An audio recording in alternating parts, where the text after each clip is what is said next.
Hirap namang mapasok ang ilang lugar sa Pampanga, lalo't 17 bayan na ang binaha roon. May umapaw pang ilog na tumangay sa kabuhayan ng mga katutubo. At mula po sa Milalin, Pampanga, nakatutok live si June Veneracion. June! Vicky, umapaw ang tubig sa isang diki dito sa bayan ng Minalin, kaya makikita ninyo ay tulong-tulong yung mga residente at iba pang volunteer sa sandbagging. Hindi nila iniinda yung lamig at pagod para mapigilan ang pagpasok ng tubig sa kanilang mga komunidad. Sa kasagsagan ng buhos ng ulan, umapaw ang Gumain River sa Florida Blanca kahapon. Tinangay ng malakas na agos ng ilog ang mga pinapaupahang bahay kubo sa Palacol Summer Place, isang sikat na tourist spot sa bayan.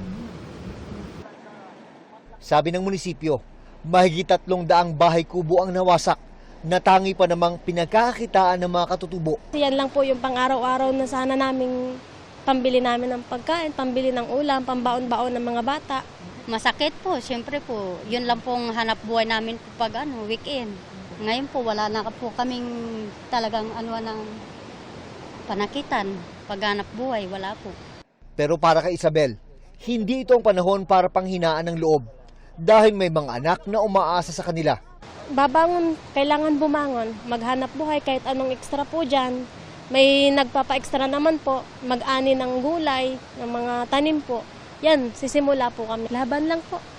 Konting tulong mula sa GMA Kapuso Foundation ang ibinigay namin sa kanila. Hindi na bago ang pagtaas ng Gumain River, pero nabigla lang daw talaga ang mga katutubo. Mabilis po kasi yung pagtaas ng tubig at pagragasa, kaya po hindi na itaas ng mga aita yung mga kubo nila. Apektado na ng baha ang 17 bayan ng Pampanga o katumbas ang mahigit 250 na barangay. May mga sasakyang tumirik nang hindi na kayanin ang tumataas na baha. Kahit batya, pinagtiyagaan na ng iba para lang hindi lubusong sa baha. Sa bayan ng Minalin, may mga lugar na kahit mga truck nahihirapan na rin. Kaya yung mga pumapasok sa mga looban para kumuha ng itlog sa mga poultry farm, kailangan na ng bangka. Pag wala kang bangka dito, mahirapan ka rin. Pero ang gumagawa ng ataol na si Ariel, may sariling diskarte. Gamit ang mga drum, konting kawayan at bakal na patungan, meron ng pang-deliver ng ataol. Kahit 6 na ataol, kaya niya raw sabay-sabay itawid sa baha. Kaya madami akong bangka doon sa loob ng shop eh. Maliban sa bangka ng bangkang patay yung ginagawa ko rin. Pagawaan ng ataol. Isasakay ko na lang dyan. Tapos pipigapan na lang. Instant biyaya naman para sa ilan ng pag-apaw ng mga palaisdaan. Kanya-kanyang lambat ang mga residente. Parang may shooting competition pa nga ang ilan sa paghuli ng isda. Maraming isda rito sa Minalin. Maganda rin pala, no? Okay. Oo. Nasa tabi lang ng kalsada yung mga tilapia. Simula kagabi naman, nalubog na sa baha ang Shrine of Our Lady of Lourdes sa Bacolor.